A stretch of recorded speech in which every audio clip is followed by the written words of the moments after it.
बिस्मिल्लाहिर्रहमानिर्रहीम। एक शख्स नकल करते हैं कि मैंने हज़रत ज़ुन्नून मसरी रहमतुल्लाह अलैह के पीछे असर की नमाज़ पढ़ी। जब उन्होंने अल्लाहु अकबर कहा तो लफ्ज़ अल्लाह के वक़्त इन पर जलाल इलाही का ऐसा गलबा था कि गोया इनके बदन में रूह नहीं रही, बिल्कुल महबूद से हो गए।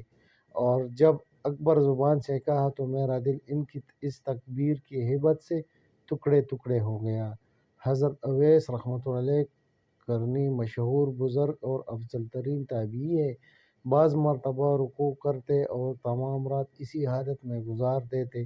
कभी सजदा में यही हालत होती कि तमाम रात एक ही सजदे में गुजार देते। आसाम रहमतुल्लाह अलैह ने हज़रत हातिम ज़ाहिद बल्खी रहमतुल्लाह अलैह से पूछा कि आप नमाज किस तरह पढ़ते हैं।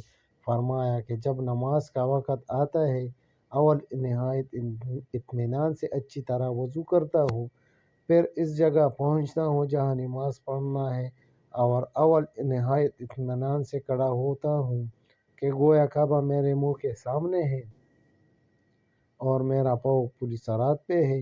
दाहिनी तरफ जन्नत है और बाएं तरफ दोज़ख है। मौत का फरिश्ता मेरे सर पर है और मैं समझता हूँ कि ये मेरी आखिरी नमाज है, फिर कोई और नमाज शायद मुयस्सर ना हो और मेरे दिल की हालत को अल्लाह ही जानता है।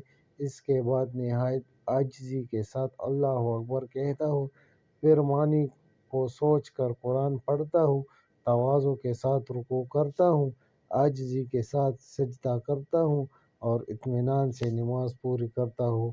इस तरह के अल्लाह की रहमत से इसके कबूल होने की उम्मीद रखता हूँ और अपने अमाल से मरदूद हो जाने का खौफ करता हूँ।